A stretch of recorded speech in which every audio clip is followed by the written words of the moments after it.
Okay. இன்னைக்கு காலை சமையல் என்னன்னு பார்ப்போமா? இன்னைக்கு ஒன்று பிளான் பண்ணி வச்சுருக்கேன். உருண்டை குழம்பு, கார சட்னி, தேங்காய் சட்னி அண்ட் திணை தோசை. வாங்க எப்படி பண்ணலான்னு பார்க்கலாம். அதுக்கு பருப்பு வந்து நான் நாள் நைட்டே ஊற வச்சிட்டேன். ஏன்னா காலையில் சீக்கிரம் எழுந்திரிச்சு ஊற வைக்க முடியாது இல்லையா? உடனே ஊறாது. நம்ம அவசர அவசரமாக செய்கிற மாதிரி இருக்கும். அதனால் என்ன பண்ணிட்டேன்னா நைட்டே பருப்பை தண்ணி ஊற்றி ஃப்ரிட்ஜில் வச்சுட்டேன். அது நல்லா காலையில் எழுந்திரிச்சு பார்த்தா ஊறி இருந்தது. நான் இதுக்கு முன்னாடி இந்த மாதிரி பண்ணது கிடையாது. இதுதான் ஃபஸ்ட் டைம் ஃப்ரிட்ஜில் வச்சுருக்கேன். ஆனால் சூப்பராக வந்திருக்கு. ஸோ கடலைப்பருப்பு, பருப்பு இது 2 தான் எடுத்துட்டேன். கடலைப்பருப்பு 2 டம்ளர்னால் பருப்பு 1 டம்ளர் தான் போடணும். நீங்கள் பருப்பு கூட போட்டிங்கன்னா ஒரு மாதிரி வளவளன்னு இருக்கும், உருண்டே கொஞ்சம் ஹார்டாக இருக்க மாதிரி இருக்கும். ஸோ அதனால் கடலைப்பருப்பு கூட எடுத்துக்கோங்க பருப்பை விட. நல்லா ஊற வச்சு கழுவிட்டு மிக்சியில் நல்லா கொரன்னு அரைச்சிக்கணும். ரொம்ப என்ன சொல்கிறது, ரொம்ப சாஃப்டாக அரைச்சிட்டிங்கன்னா நல்லா இருக்காது. கொஞ்சம் கொரன்னு இருந்தால் தான் அந்த உருண்டை நம்ம எடுத்து சாப்பிட்றதுக்கு நல்லாயிருக்கும். அடுத்து நம்ம சாதத்தை வச்சுருவோம். சாதம் வச்சுட்டு அடுத்தது இந்த பருப்பை அரைச்சிடுவோம். அதுக்கு முன்னாடி ஒரு காஃபி போட்டு கொடுத்துருவோம். காஃபி எல்லோரும் போடுற மாதிரி தான், ஸ்பெஷலாக ஒன்றும் இல்லை. சுகரு, காஃபி பவுட்ரு அவ்வளோதான் ஆட் பண்ணி காஃபியை போட்டாச்சு. போட்டு கொடுத்துட்டு அடுத்து இஞ்சி பூண்டு பேஸ்ட் அரைக்கணும். அது காலி ஆகிடுச்சு. எப்போவுமே ஸ்டோர் பண்ணி வச்சுருப்பேன். கொஞ்சம் இடையில பிரியாணி அது இதுன்னு நான்வெஜ் ஐட்டம் செய்யவும் இஞ்சி பூண்டு பேஸ்ட் காலி ஆகிடுச்சு. ஸோ அதனால் அது கொஞ்சம் அரைக்கணும். ஆனால் முன்னாடியெல்லாம் இஞ்சி பூண்டு அரைக்கிறதுக்கு ரொம்ப எனக்கு கஷ்டமாக இருக்க மாதிரி இருக்கும். இப்போ ஒரு ப்ராடக்ட் ஒன்று வாங்கியிருக்கேன். அது ரொம்ப யூஸ்ஃபுல்லாக இருக்குது எனக்கு. அது என்னன்னு உங்களுக்கு காட்டுறேன். சூப்பராக இருக்கும். அது வந்ததுலேருந்து நான் ஈஸியாக அரைச்சிட்றேன்.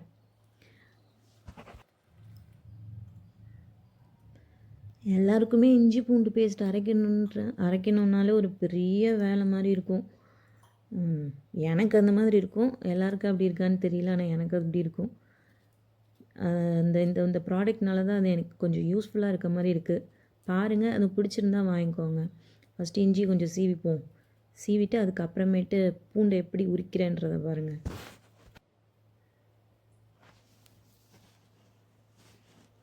இஞ்சியை கட் பண்ணிக்கலாம்.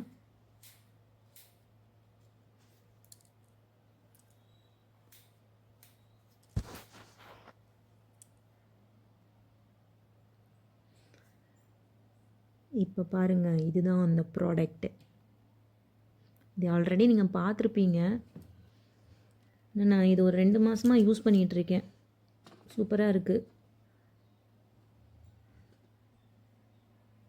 இது அகாராவோட பிராண்டு தான். பூண்டை நம்ம தனித்தனியாக பிரித்து போடணும் அப்படின்ற அவசியமே இல்லை. அப்படியே எடுத்து எதுவுமே பண்ணாமல் முழு பூண்டையே அப்படியே போட்டுற வேண்டியதுதான். அதில் போட்டு ஒரு 5-6 பல்ஸ் கொடுத்தா போதும். அதுக்கப்புறம் தோல் தனியாக, பூண்டு தனியாக வந்துடுது. அதுக்கப்புறம் நம்ம முரத்தில் போட்டு கொஞ்சம் புடைச்சோம்னா அந்த தோலெல்லாம் தனியாக வந்துடும். அதுக்கப்புறமேட்டு நம்ம பூண்டை ஃப்ரிட்ஜில் கூட ஸ்டோர் பண்ணி வச்சுக்கலாம். எப்போ தேவையோ அப்போ அரைச்சிக்கலாம். பூண்டு குழம்புக்கெல்லாம் நம்ம பூண்டு உரிச்சிட்டு இருக்கணும். இது ஈஸியாக இருக்கும்.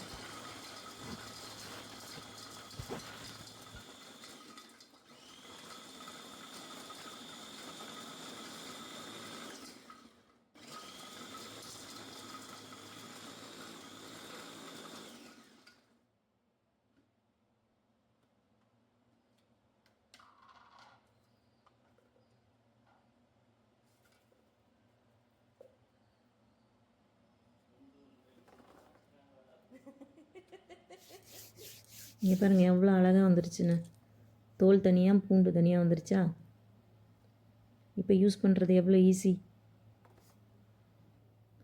அவ்வளோதான், நம்ம இதை இஞ்சி பூண்டு பேஸ்ட் ஆக்கிடலாம்.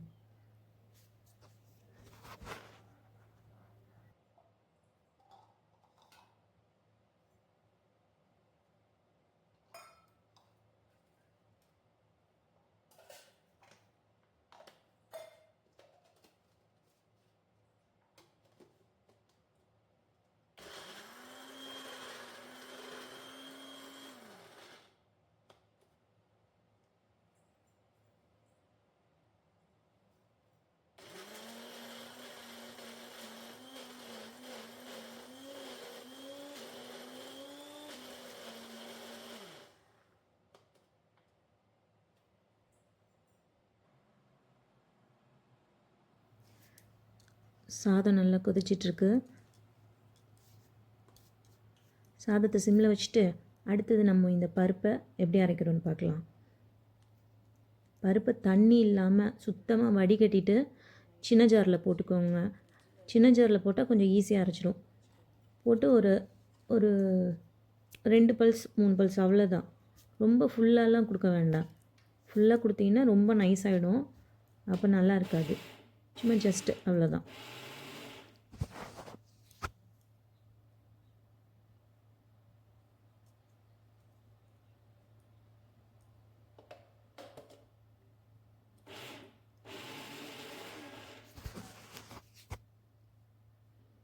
அவ்வளோதான். இந்த மாதிரி இருந்தால் போதும். குறைன்னு இருக்குது பாருங்கள், இப்படி தான் இருக்கணும். இதை வேற ஒரு பவுலுக்கு மாற்றிட்டு அதில் வெங்காயம், பச்சை மிளகா, சோம்பு அவ்வளோதான் போட்டு நம்ம பொரிச்சு எடுக்க வேண்டியதுதான். இது தேங்காய், சோம்பு, ஜீரகம் குழம்புல ஊற்றுறதுக்காக அரைச்சிக்கணும். நல்லா நைஸாக அரைச்சிடணும்.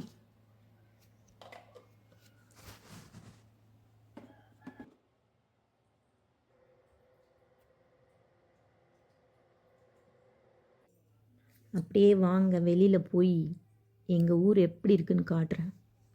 காலையில் இப்படி தான் இருக்குது. அவ்வளோ சூப்பராக இருக்குது பாருங்கள். மீதமான சாதம் கொஞ்சம் இருந்தது, அதை காக்காக்கு வைக்கலான்னு தான் வந்தேன். எங்கள் ஊரில் வச்சோன்னா அவ்வளோ காக்கா வருங்க. எங்கேருந்து தான் இவ்வளோ காக்கா வருதுன்னே தெரியாது. கூப்பிடலாம் வேணாம் காக்காவை, அதுவே வந்துடும். அவ்வளோ கூட்டம் கூட்டமாக வரும். ஆனால் எங்கள் அக்கா ஊரில் சாமி கும்பிட்டுட்டு அமாவாசைக்கோ எதுக்கோ சாதம் வச்சோன்னா இந்த காக்கா கூப்பிட்டா வரவே வராதுங்க. ஏன் தான் அந்த ஊரில் காக்காவே இல்லைன்னு எனக்கு தெரியல. ஆனால் எங்கள் ஊரில் அவ்வளோ காக்கா இருக்குது. சரி வாங்க சமையலை பார்ப்போம். சாதம் வடித்தாச்சு. அடுத்து குழம்புக்கு தேவையான வெங்காயம், 2 வெங்காயம் 2 தக்காளி. வெங்காயத்தை பொடி பொடியாக கட் பண்ணிப்போம்.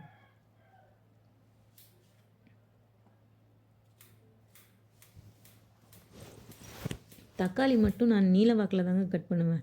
பொடிசாக கட் பண்ணால் அது என்னமோ எனக்கு வதங்குறதுக்கு ரொம்ப லேட் ஆகிற மாதிரி இருக்கும். அதனால் தக்காளி மட்டும் நான் நீல வாக்கில் தான் எப்போவுமே கட் பண்ணுவேன். வெங்காயம் எப்போவும் மாதிரி பொடி பொடியாக கட் பண்ணிக்கலாம். இந்த ஷேப்பில் தான் கட் பண்ணுவேன் தக்காளி.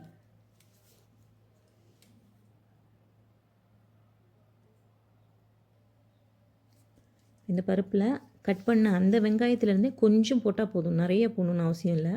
உங்கள் காரத்துக்கு ஏற்ற பச்சை மிளகா, கொஞ்சம் சோம்பு, கொஞ்சம் உப்பு போட்டு நல்லா மிக்ஸ் பண்ணிடணும்.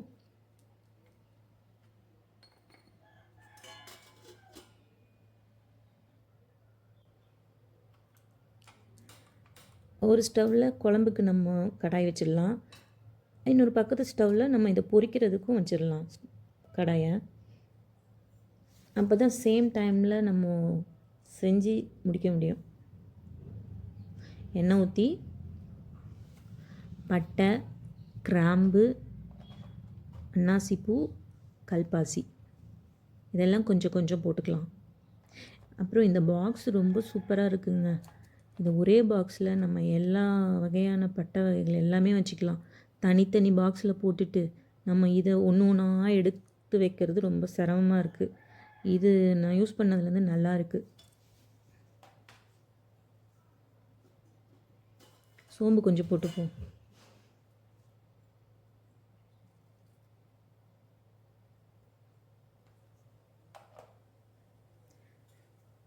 இது பொரிஞ்சதுக்கு அப்புறமேட்டு வெங்காயம் போட்டுடலாம்.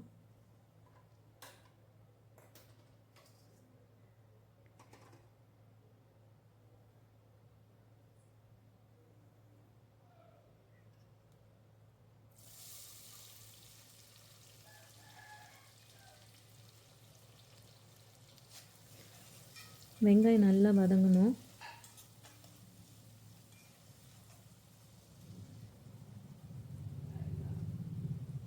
இந்த கடாயில் நம்ம உருண்டை பொரிக்கிறதுக்காக எண்ணெய் ஊற்றிப்போம். அந்த எண்ணெய் காயறதுக்குள்ளே நம்ம இங்கே எல்லாத்தையும் வதக்கி விட்டுடலாம். கருவேப்பிலை, வெங்காயம் வதங்கினதுக்கப்புறம் இஞ்சி பூண்டு போட்டுக்கலாம். இந்த உருண்டையை இந்த மாதிரி ஃபுல்லாக பால் மாதிரி பிடிச்சா அந்த உருண்டை நல்லா இருக்காது.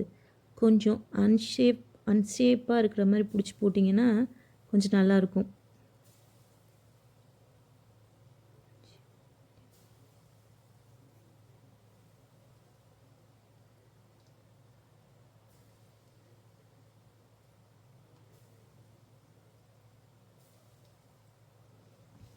ரொம்ப ப்ரௌன் கலராக எடுக்கணும்லாம் அவசியம் கிடையாது.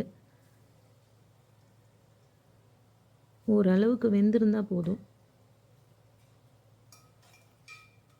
வெங்காயம் வதங்கிடுச்சு. இஞ்சி பூண்டு பேஸ்ட் சேர்த்துப்போம். இஞ்சி பூண்டும் ரொம்ப வதக்கக்கூடாது, அதோட ஸ்மெல்லே போயிடும். அது நிறைய பேர் என்ன சொல்லுவாங்கன்னா, இஞ்சி பூண்டு ஸ்மெல் போகணும்னு சொல்லுவாங்க.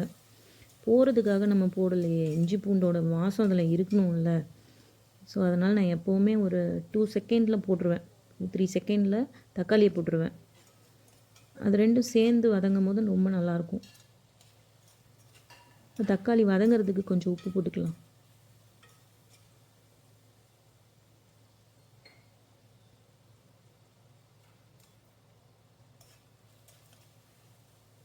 தக்காளி நல்லா வதங்கட்டும்.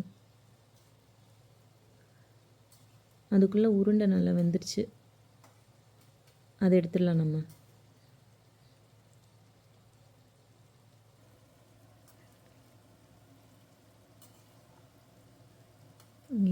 இந்தளவுக்கு பொரிச்சா போதும்.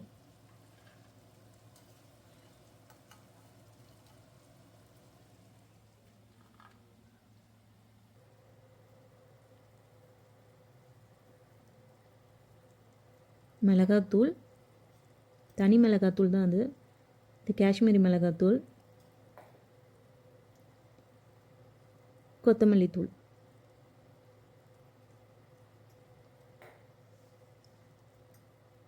மஞ்சத்தூள். அவ்வளோதான். எல்லாத்தையும் சேர்த்து மிக்ஸ் பண்ணிவிட்டு தண்ணி ஊற்றிக்குவோம்.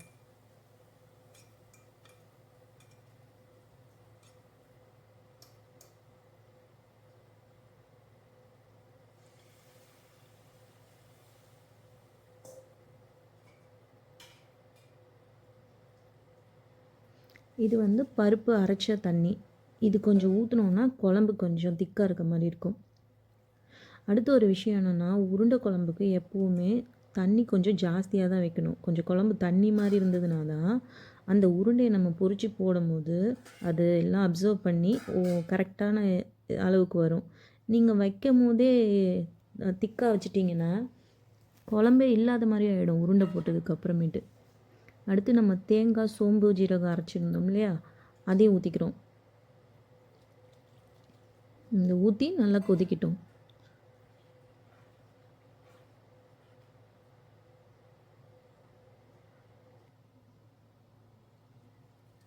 நல்லா கொதிச்சிருச்சு. இப்போ நம்ம பொரிச்சு வச்சுருக்க அந்த உருண்டையை போட்டுருவோம்.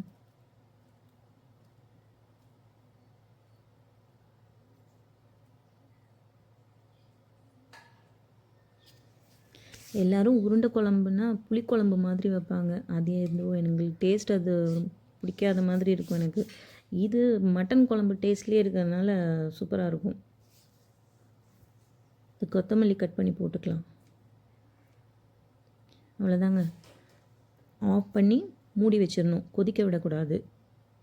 ஒரு 1/2 அன் ஹவர் அப்படியே இருக்கட்டும். 1/2 அன் ஹவர் கழித்து பார்த்திங்கன்னா குழம்பு அந்த உருண்டையெல்லாம் சாஃப்டாகி சூப்பராக இருந்திருக்கும். அடுத்து திணை தோசைக்கு வந்து கார சட்னி அரைச்சிருந்தேன், அதை தாளிச்சிக்கிறேன்.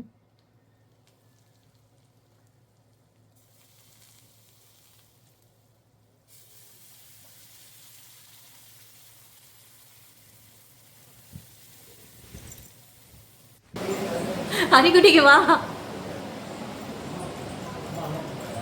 இங்கே வச்சிடும். எண்ணெயெல்லாம் இல்லைடா, காட்டுறா.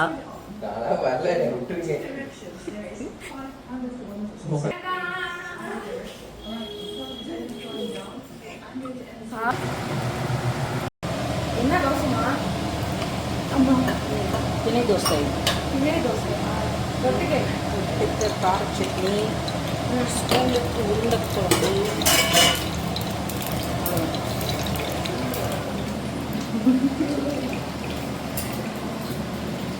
இதுடா சட்டை ரொம்ப கரையா இருக்கு.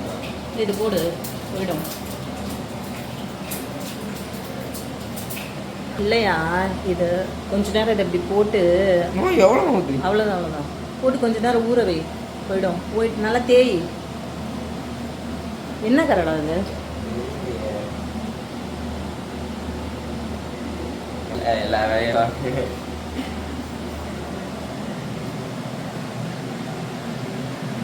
வேலையை நான் தான் சொல்லி கொடுத்தேன். ஆமாம் ஆமாம். இல்லை பெடிகிரி சாப்பிட்டானாடா?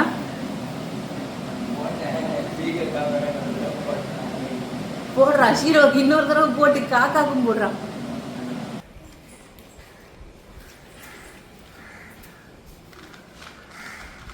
சாப் காக்கா கொஞ்சம்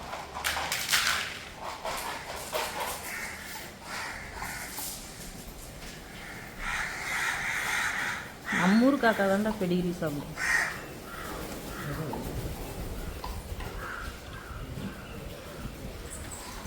புட்டு இங்கே பாரு. சாப்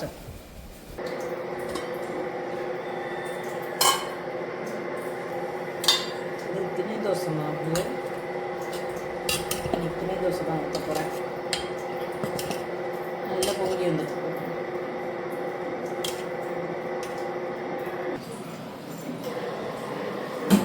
ரெண்டு தோசை கொஞ்சம் வச்சுருக்கேன். சீக்கிரம் செஞ்சிடலாம். சரி ஊற்றிக்கலாம்.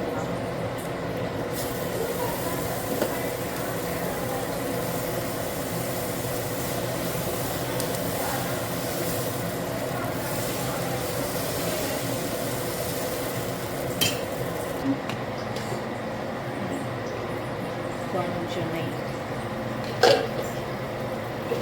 போட்டு கொஞ்சம் எண்ணெய் ஊற்றிக்கணும். அச்சி பிளேட் எடுத்துருவா. இலையில வச்சுக்கிறியா?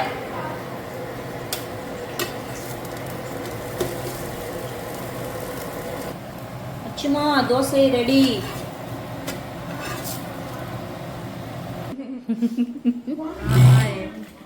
சட்னி போடு.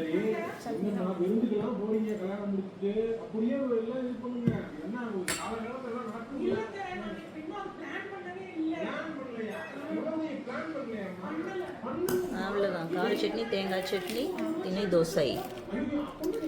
சூப்பர்.